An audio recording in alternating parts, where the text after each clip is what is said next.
Ligne droite. La table ronde. Liselotte Dutreuil. Bonjour Liselotte Dutreuil. Bonjour Maud, bonjour à tous. Les chiffres tombent et sont implacables. L'Italie enregistre une baisse de son immigration de près de 65%.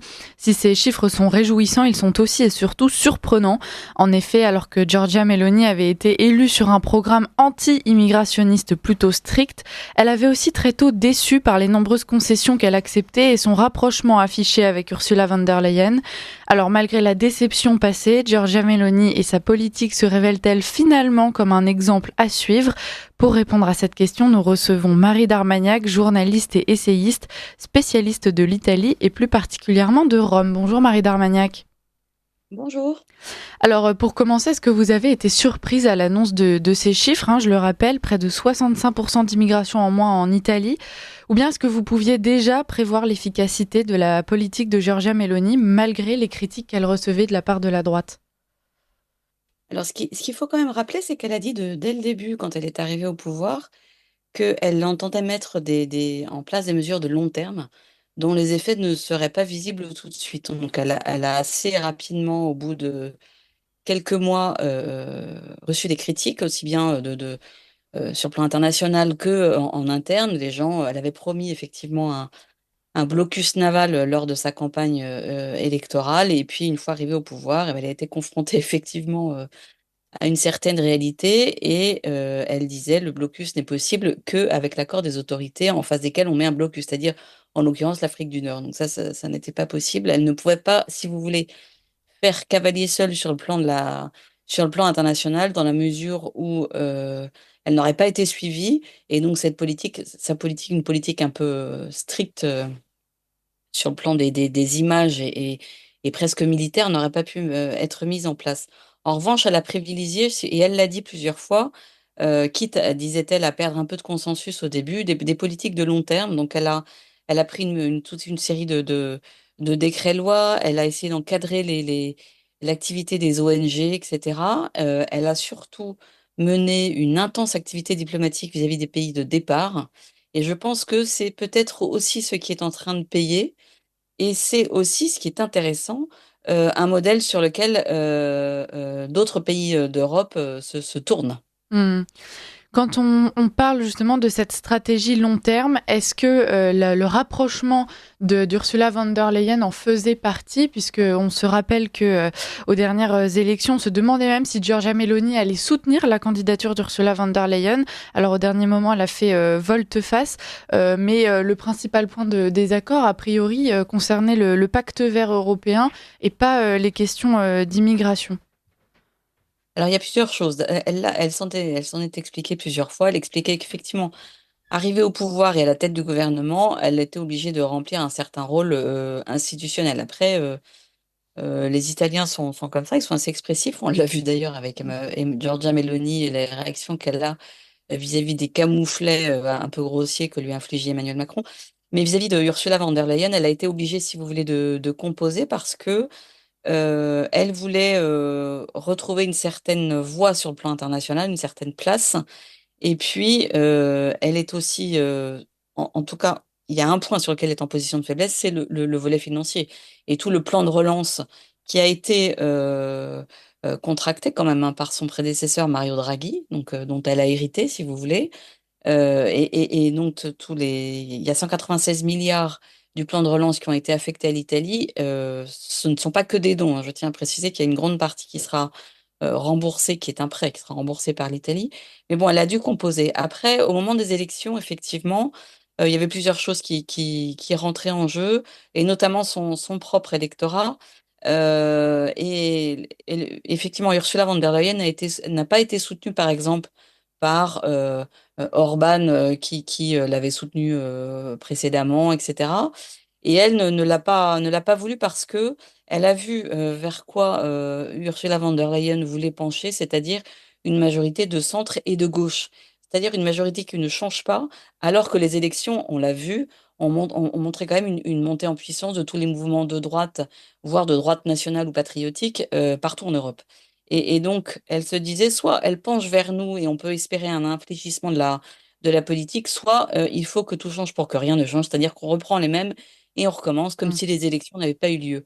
D'où son abstention et son absence de soutien, disons, à Ursula von der Leyen au moment de sa réélection à la tête de la Commission. Après, en fait, il y a je vais vous dire pourquoi. Il y a aussi comment dire, une inflexion du paradigme. C'est-à-dire qu'auparavant, on ne parlait que de redistribution des migrants. C'était les seuls termes en lesquels l'afflux migratoire en Europe, d'Afrique, enfin du Sud vers l'Europe, était évoqué. C'était en termes de redistribution dans tous les pays.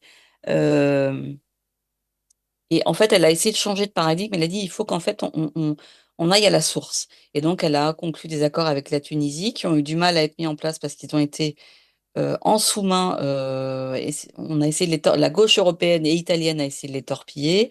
Des accords avec la Libye, etc. Donc, il y a eu toute une intense diplomatie africaine. Et ce qu'on voit aujourd'hui, je pense que ça, en partie, ça a marché.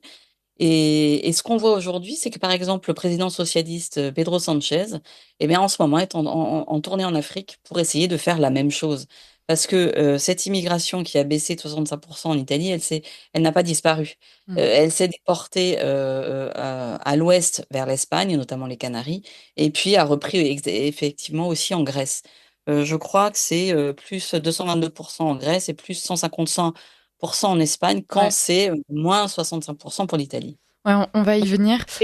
Et ces efforts diplomatiques qu'elle a conclus, par exemple, en Italie, en Tunisie, c'est donner des vedettes, former des gardes-côtes, donner de l'argent pour qu'effectivement la Tunisie reste à peu près à flot financièrement, mais en échange de meilleurs contrôles aux frontières.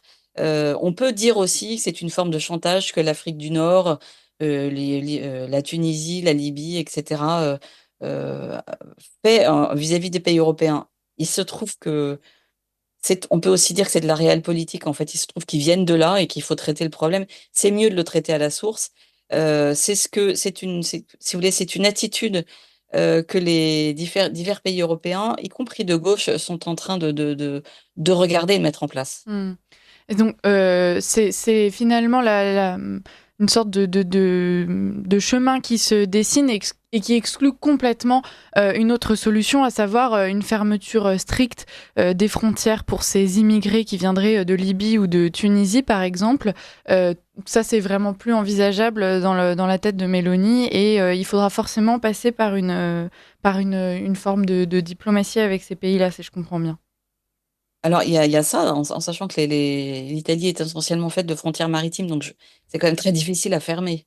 Ouais. C'est-à-dire qu'il peut y avoir des patrouilles de garde-côtes, on peut redonner à Frontex un rôle qui soit vraiment dissuasif et pas simplement ce qu'il est aujourd'hui, donc avec des vrais moyens, y compris de force de l'ordre. Mais enfin, on ne peut pas couvrir toutes les frontières maritimes de l'Italie, c'est pas possible. Mm. C'est-à-dire que on voit régulièrement encore des barques sauvages qui débarquent sur les plages avec des chargés de migrants et qui disparaissent dans la nature. Il y a quand même eu une suspension des accords Schengen au nord-est de l'Italie, en fait, hein, quand même, pour essayer de fermer la route orientale, ou en tout cas de la freiner. Donc il y a des choses qui sont possibles avec, ce que je veux dire, c'est que des choses sont possibles avec de la volonté politique, y compris dans le cadre de l'Union européenne. C'est-à-dire que ça n'est pas vrai qu'on ne peut rien faire, en fait. Mm. On peut commencer à faire des choses. Et puis, il y a aussi le fait qu'elle a pris toute une série de décrets lois, notamment vis-à-vis des ONG. Par exemple, ces jours-ci, je crois que c'est tombé hier ou avant-hier, il y a une mise sous séquestre d'un bateau, le Geo Barents, qui je crois est un bateau de Médecins sans frontières, qui a été mis sous sécret pendant 2 mois, après, de sa part, violation répétée des règlements italiens. Donc il y a des choses qu'on peut faire, même si les batailles juridiques sont extrêmement pointilleuses, précises, fastidieuses, et c'est vraiment au cas par cas. Mais on peut faire des choses. Il y a eu aussi, et ça c'est quand même très important de le dire, ce qu'on appelle le décret Cutro, c'est-à-dire qui, pour les migrants qui arrivent et qui viennent de pays dits sûrs, c'est-à-dire par exemple la Tunisie, il y a une possibilité qui est assise sur une disposition du droit européen, possibilité de les mettre dans des centres dont ils ne peuvent pas sortir. Or, les juges italiens, dont la magistrature est assez rouge comme la nôtre, ont tout de suite appliqué ces décrets dans le sens le plus laxiste possible, c'est-à-dire disant non, non, non, il n'y a pas d'obligation de les maintenir dans des centres en attendant que leur cas soit étudié, ni cette obligation qui était dans le décret Cutreau d'avoir une espèce de dépôt de garantie de 2 500 à 5 000 euros, ni obligation de présenter des papiers d'identité, etc. On peut aussi les libérer. À chaque fois que les juges ont euh, si vous voulez, mis en défaut l'application de ce décret par de leur propre décision dans à peu près 85% des cas depuis un an. C'est-à-dire qu'après, les immigrés se retrouvent dans la nature en attendant que leur cas soit statué. Et évidemment, quand il l'est, les trois quarts du temps, ils ont disparu dans la nature. Donc, il y a aussi un problème quand même réel de magistrature. Si vous voulez, on peut faire des tas de choses, mais on se heurte quand même soit à l'application vraiment très laxiste de certains règlements européens, soit surtout à une volonté politique de la magistrature italienne euh, de jouer en contre cette politique migratoire. Après, elle commence à porter ses fruits. Elle n'est pas encore suffisante, mais si vous voulez, l'Italie est victime un peu de sa géographie, Ouais. dans la mesure où c'est la porte d'entrée du sud de l'Europe et que ses frontières sont essentiellement maritimes. Hmm. On a rapidement évoqué déjà l'Espagne ou la Grèce qui subissent de plein fouet le revers de la médaille, à savoir tous ces immigrés clandestins donc, qui se tournent vers ces pays. Deux questions, Marie d'Armagnac. La première, est-ce que donc cette politique d'externalisation, parce que c'est un des projets qui a été porté par Giorgia Meloni, Oui. l'externalisation des demandes d'asile, est-ce qu'elle peut fonctionner sans être menée par tous les pays frontaliers européens? Alors, elle peut. Alors, l'Italie, donc, je rappelle un peu les faits. L'Italie a monté ça, si vous voulez, avec l'Albanie, dont le Premier ministre, je le rappelle, Edi Rama est socialiste, et à cause de cet accord, il a été exclu du groupe des socialistes européens.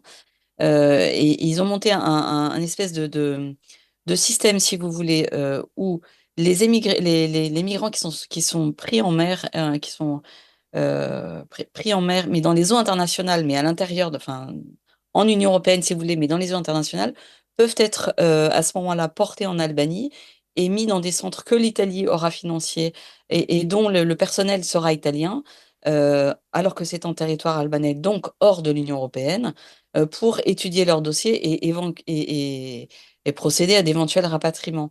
C'est un système qui a rencontré quelques obstacles constitutionnels. Donc, on a passé tous les stades de la Cour constitutionnelle albanaise, etc. Ça a été jugé effectivement conforme également par l'Union européenne, qui en fait n'a rien à y dire sur ce sujet-là. Donc, si vous voulez, avec une certaine inventivité, on va dire juridique, et une volonté politique, on peut quand même essayer de contourner le cadre extrêmement contraignant de l'Union européenne. C'est un modèle que l'Allemagne de Scholz regarde depuis des mois. C'est un modèle qui, hors Union européenne, là pour le coup, avait été essayé par Rishi Sunak avec le Rwanda. Hmm. Bon, ça c'est dans des circonstances qui ne sont pas exactement les mêmes. Je pense que c'est quelque chose que les pays européens, effectivement, regardent. J'avais vu qu'au moment de la signature du pacte Asile et Immigration, sur les 27, 15 pays avaient demandé à la commissaire spécialiste en charge de l'immigration d'étudier d'autres solutions, d'aller plus loin que ce pacte, et notamment par ces externalisations de traitement de dossiers dans des pays tiers. Donc Hmm. c'est une idée qui va faire son chemin pour essayer de débloquer la situation. Mais ce sont des situations, si vous voulez, à moyen terme ou de pis-aller, dans la mesure où l'idée n'est pas de déverser des migrants dans d'autres pays que les leurs. Ce qu'il faut, c'est euh, enfin, agir vraiment à la source, en Ouais. fait, par différents moyens. Ça agit comme une dissuasion finalement Alors, cette mesure. il y a une vraie dimension de Hmm. dissuasion. C'est sûr, parce que quand, par exemple, Matteo Salvini, en 2018-2019, était ministre de l'Intérieur, lui, il avait mené des opérations plus spectaculaires, mais il avait moins de temps, parce que le gouvernement était tombé au bout je sais pas, 15-18 mois. Mais si vous voulez, il y avait, il y avait un effet de communication et de dissuasion vis-à-vis des pays de départ, d'Afrique, des réseaux de passeurs, etc. Donc, je pense que l'effet dissuasif est certain. Après, il faut voir, et ça, par exemple, Eric Tegner l'a très bien exploré, c'est toutes les voies des passeurs en Afrique, toutes les compromissions, tous les pots de vin, tout ce qu'il faudrait Hmm. démanteler, mais là, il faudrait une action en profondeur. Hmm. Mais qui ne soit pas non plus assimilé à du néocolonialisme. Et là-dessus, l'Italie a un discours assez étonnant pour des Français, vu notre passé, et puis la façon surtout dont les divers gouvernements ont traité la question coloniale sous le biais d'une repentance perpétuelle et d'une victimisation, mais d'une reconnaissance de victimisation. L'Italie la joue différemment. Elle dit il faut passer cet aspect post-colonial. Elle l'investit. Il y a eu des milliards, par exemple, investis en Libye, mais en échange, effectivement, euh, de mise en place d'essais de freiner ce flux de migrants à partir de la Libye, en sachant que, et ça c'était, j'avais assisté à Rome à une conférence d'un ancien ministre de l'Intérieur italien qui était dans le gouvernement de gauche et qui disait depuis l'explosion de la Libye, on ne sait plus avec qui traiter. C'est-à-dire qu'il n'y a plus des tribus ou des groupes, des factions, si vous voulez, avec lesquelles on traite sur ce sujet-là.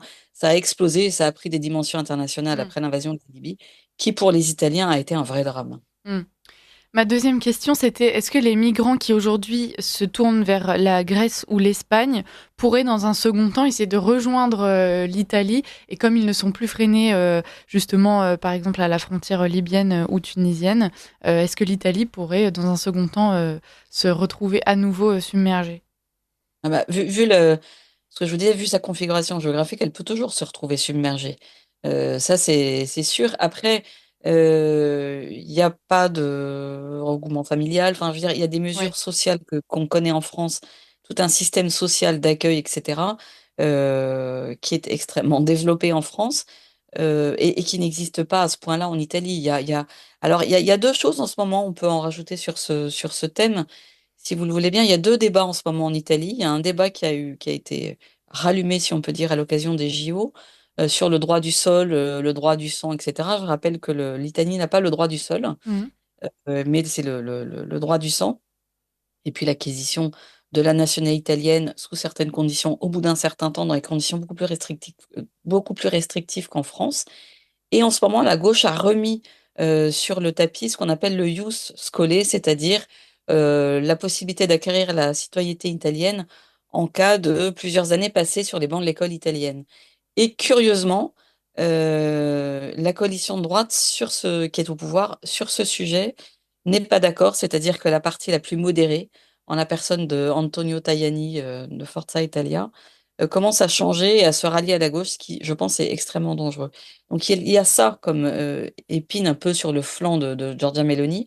Et puis il y a les récentes déclarations, je crois que c'était hier, du pape François Mhm.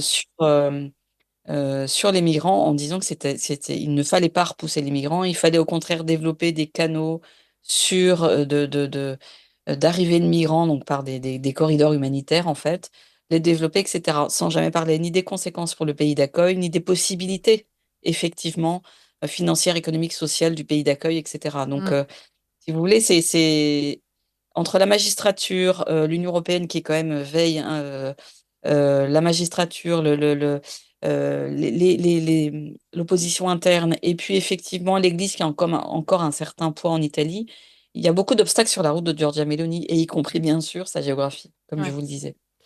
Du point de vue italien, est-ce que ce travail qui a été accompli par Giorgia Meloni satisfait les citoyens italiens? Est-ce que, dans un premier temps, pour ceux qui avaient voté pour elle, étaient assez sceptiques justement quant à ces accords passés plus ou moins avec Ursula von der Leyen, est-ce qu'aujourd'hui ils se ravisent, ils sont satisfaits ou bien est-ce elle a perdu grâce à leurs yeux de toute façon? Ouais, le meilleur test, ça a été les élections européennes, où elle a progressé par rapport aux législatives de 18 mois auparavant. Donc ça, c'est un test, si vous voulez, grandeur nature. Après, ce qui a été, comment dire, promu et qui a bénéficié d'un certain consensus, ce n'est pas uniquement sa politique migratoire, mais déjà le fait qu'il y ait une stabilité politique Mm. et institutionnelle, et qui rassure bien sûr les milieux économiques. Et évidemment, vous voyez bien le parallèle que je fais avec la France en ce moment. Mais c'est sûr que de toute façon, cette politique migratoire dont les fruits commencent tout juste à se faire sentir, il faudra qu'elle tienne sur le long terme. Ça veut dire qu'il faut que le gouvernement tienne. Il faut en faire plus, toujours plus. Il faut convaincre les partenaires européens. Il faut que d'autres en Europe, dans l'Union européenne, adoptent ce genre de politique. Donc, si vous voulez, elle ne peut pas mener toute seule la bataille des 27, Mm. en fait. Et on est tous, malheureusement, complètement interdépendants sur le sujet. Ouais. Donc, si vous voulez, parce qu'il peut y avoir un afflux à nouveau, comme on a vu en septembre dernier, rien n'est à exclure, hein. À Lampedusa, etc., on a vu des images absolument effrayantes, dignes du camp des saints, mais après, ils restent pas forcément en Italie, nous, on le sait bien. Mmh. Donc, si vous voulez, pour l'instant, elle bénéficie d'un consensus, mais sa politique migratoire, si elle est réelle et elle est volontariste, pour l'instant, elle est encore timide, je dirais, au regard de l'urgence Ouais. qui frappe le continent entier. Est-ce que la France devrait s'inspirer de l'Italie pour mettre en place sa politique migratoire, donc notamment en passant par certaines concessions, en tout cas une collaboration avec l'Union européenne et donc en partie Ursula von der Leyen, ou bien est-ce que la France aurait, elle, le pouvoir d'imposer ses décisions et une direction différente? On le rappelle, la France est l'un des premiers pays contributeurs de l'Union européenne, ce qui n'était pas le cas de l'Italie, il me semble. Donc peut-être une force supplémentaire, une carte à jouer supplémentaire pour la France.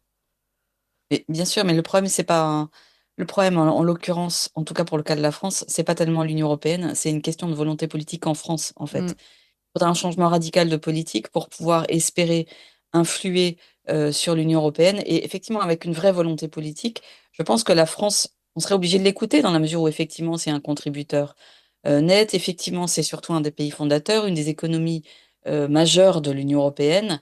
Donc oui, c'est sûr, mais c'est pas l'Union européenne le problème pour l'instant. Ouais. C'est la question de la volonté politique des gouvernements français. Et ça, je veux dire, ça fait des décennies que ça dure. Donc pour l'instant, le problème à résoudre, il est avant tout français. Ouais, bien sûr. Et le jour où ce problème est résolu, on l'espère beaucoup généralement à cette antenne, est-ce que vous pensez donc que nous pourrons nous attaquer au problème sans passer par des concessions vis-à-vis de l'Union européenne? Bah, à partir du moment où on peut, avec de la volonté politique, je veux dire, il faut vraiment le vouloir, quel que soit le parti qui arrive au pouvoir, si on le veut, on a des tas de moyens de faire pression. Il faudrait déjà aussi, en dehors de l'Union européenne, on l'a vu, Xavier Driancourt l'a dit, souvent et cetera, il y aura déjà des moyens de pression, hein, vis-à-vis de l'Algérie. Ouais. Enfin, je veux dire, il y a tout à il faudrait tout remettre à plat mais pour ça, il faut vraiment de la volonté politique et il faut aussi savoir faire fi, de l'hégémonie culturelle de la gauche, des médias de gauche, de la mise en procès permanente, de la diabolisation. La diabolisation, on n'en est jamais maître. Mmh. Elle nous est toujours imposée. Donc il y a un moment, il va falloir, s'en affranchir, mais s'en affranchir réellement. Il faut pas croire que, tout est de je repars du sujet de l'Italie. Giorgia Meloni est extrêmement attaquée par toute la presse, par l'intelligentsia de gauche et cetera. Mais elle a, en dehors de sa seule politique migratoire sur laquelle on a fait un focus ce matin, elle mène petit à petit, d'une façon lente, mais si vous voulez, comme un diesel. C'est-à-dire que ça avance lentement, mais ça avance toujours. Vous voyez ce que je veux dire? Mmh. Et là, elle mène une politique aussi, timide pour l'instant, bien sûr, parce qu'il faut du temps, pour inverser les choses, de reconquête culturelle et cetera. Bon, ça, on en reparlera une autre fois, mais tout va ensemble, en Mmh. fait. Mais il faut et effectivement, elle est diabolisée pour des tas de choses et cetera. En fait, elle passe outre. Ouais. C'est elle qui dirige, c'est tout. Marie d'Armagnac, vous parliez de volonté politique. La Hongrie en a fait preuve, on l'a vu, l'Italie Oui. en fait preuve. Est-ce que le risque, ce n'est pas de se heurter quand même à la CEDH? Parce que ça, c'est une instance aussi qui a du pouvoir et qui est capable de punir d'une certaine manière des pays avec de nouvelles normes, de nouvelles lois. Est-ce que c'est pas ça aussi qui dissuade certains pays justement d'appliquer leur propre politique migratoire? Bien sûr, mais la Hongrie pour l'instant, enfin je veux dire alors la situation n'est pas du tout la même en fait entre on les rapproche beaucoup parce qu'il y a évidemment des politiques un peu similaires, mais les situations, géopolitiques n'est pas du tout la même. Les frontières, auxquelles, Viktor Orban, enfin, qu'il Mm. doit garder c'est pas du tout la même chose que l'Italie. La Hongrie, c'est 9 millions d'habitants et l'Italie, c'est un plus grand pays. Enfin, je sais pas faire injure à la Hongrie que de les mettre quand même, Oui. en parallèle d'une façon relative quand même, hein, parce que les politiques ne sont pas les mêmes. Bien sûr qu'on se heurte à chaque fois, à des pressions venant d'instances, supranationales et cetera. Par exemple, ce qu'on n'a pas du tout relevé en France, enfin très peu en tout cas, l'Italie a subi une remontrance, sur l'état de droit début juillet de la part de l'Union européenne. Elle a répondu point par point et là-dessus la coalition, y compris la partie modérée de la coalition au pouvoir, a répondu d'une seule voix en disant que c'était faux et en fait, c'était notamment sur la liberté de la presse. En fait, c'était tout un dossier qui avait été monté par la presse de gauche italienne et qui était arrivé dans les instances européennes. Donc en Mm. fait, Ils ont répondu point par point, et puis je ne vois pas en quoi ils doivent en tenir compte, de toute Ouais. façon. Après, l'Italie, c'est effectivement un pays qui est engagé sur une voie de réforme, et ces réformes sont aidées, c'est sûr, par le fonds de relance. Après, on en fait aussi plus ou moins ce qu'on veut, c'est-à-dire que là, j'ai vu Nicola Procaccini, qui est une des figures du Parlement européen, une figure italienne de Fratelli d'Italia et du Parlement européen, agir pour que, par exemple, les fonds du plan de relance ne soient plus affectés à la propagande des drag queens, etc., LGBT en Italie. Il y a des choses qu'on peut faire, Mm. même dans des cadres extrêmement contraignants qui sont les nôtres aujourd'hui. Marie d'Armagnac, Giorgia Meloni défend donc une politique anti-immigration qui est souvent associée à une tendance plutôt populiste. On le voit partout ailleurs en Europe. Tous les dirigeants, tous les responsables politiques qui défendent ces idées sont immédiatement taxés de populistes et tout ce qui s'ensuit. Giorgia Meloni, elle se défend de cette appellation. Est-ce qu'elle pourrait revenir là-dessus ? Est-ce que finalement, elle n'incarne pas quand même d'une certaine façon ce courant populiste ? Alors, populiste, en fait, ça a été un terme qui a été extrêmement galvaudé à tel point qu'il ne veut plus dire grand-chose. Mm. C'est un peu, on a remplacé populaire par populiste parce qu'au populaire, c'était quand même encore un peu positif. Ouais. Et populiste, bah, c'est toujours les mêmes techniques de diabolisation. Vous savez, ce sont toujours les mêmes ficelles usées jusqu'à la corde, dont on use et abuse et qui, en l'occurrence, ne marchent pas toujours. Les électeurs, en fait, arrivent à un certain âge adulte et ne sont pas tenus de se faire dicter, leurs comportements électoraux et leurs votes par des anathèmes qu'on lance indéfiniment. Ouais. Je pense que ça marche de moins en moins. Que ce soit un gouvernement populiste ou pas, c'est une étiquette externe qu'on lui impose. Je pense qu'elle s'en soucie absolument pas. Elle D'accord. se définit comme conservatrice et patriote. Ça, c'est clair. Mm. Il nous reste quelques minutes, quelles pourraient être ses futures ambitions à l'Europe maintenant qu'elle a marqué une fracture avec Ursula von der Leyen comment peut-elle envisager de travailler dans son groupe et avec les pays qu'il compose ? Alors, pour l'instant, il y a comment dire, un délai qui est très court, c'est le 31 août. Elle doit donner le nom, elle doit proposer le nom qu'elle désire comme commissaire européen. Elle a négocié depuis des mois pour avoir un commissariat de poids qui soit notamment économique. Et elle va donner le nom de Raffaele Fitto, qui est l'actuel euh, ministre des Affaires européennes et de l'application du plan de relance, qui est très en cours dans l'Union européenne. Donc c'est ça qu'elle essaie de négocier. Normalement, un mandat sur deux, l'Italie peut prétendre à une vice-présidence de commission. C'est ce qu'elle va essayer aussi de négocier. D'où, si vous voulez, ça peut expliquer quand même beaucoup de votes. C'est-à-dire qu'elle a refusé de soutenir von der Leyen, mais elle n'a pas voté contre, elle s'est abstenue. En fait, tout ça, c'est une question de négociation assez subtile, Mm. assez déconnectée, mais auquel elle est bien obligée de se prêter, assez déconnectée du vote et de la réalité des peuples européens qui composent l'Union européenne. Donc voilà. Mm. Ce qu'elle peut espérer, je ne suis pas sûre. Je pense que elle a attendu jusqu'au dernier moment de voir de quel côté la majorité Ursula allait pencher. On a vu qu'elle repenchait à nouveau à gauche, donc je pense que ça va être difficile pour elle. Je pense également que le PPE, contrairement à ce qu'on croit, le Parti populaire européen, qui est du centre droit et dont les LR font partie, est assez hétéroclite. Il y a une partie qui serait prête à faire des accords avec les conservateurs de Giorgia Meloni et d'autres pas du tout. Ouais. Voilà.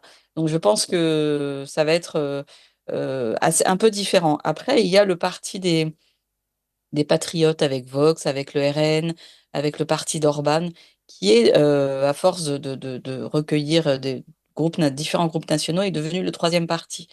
Alors, c'est un concurrent, oui, pour certaines choses, et notamment en termes d'image et oui, de groupe, de stratégie. En revanche, sur des dossiers pour lesquels ils sont d'accord, ils voteront ensemble. Mm. Ça, c'est sûr. Marie d'Armagnac, en 30 secondes, je vous pose une question annexe parce que c'est aussi l'actualité. Le pape François s'est exprimé au sujet de l'immigration justement en s'adressant à ceux qui repoussent les migrants, je le cite, en définissant ça comme étant un péché grave. Est-ce que ce genre de déclaration, même si il y en a déjà d'autres venant du pape François, mais peut avoir Oui. une influence sur la politique de Giorgia Meloni ou pas du tout ? Non, je ne pense pas. Je ne pense pas. Je pense que L'Italie subit comme avec un certain retard et une moindre vélocité, mais enfin subit quand même une réelle déchristianisation, et la voix de l'Église qui comptait beaucoup compte de moins en moins, et Mm. notamment depuis le pape François, Mm. qui paradoxalement a une voix beaucoup plus politique que celle de ses prédécesseurs. Merci beaucoup Marie d'Armagnac. On va Merci terminer vous. avec cette question. Je rappelle que vous êtes journaliste et essayiste, spécialiste de l'Italie et plus particulièrement de Rome. On continuera de suivre le parcours de Giorgia Meloni. Il y a toujours plein de rebondissements, mais pour le moment, pour notre plus grand plaisir. Merci beaucoup d'avoir été parmi nous. Merci.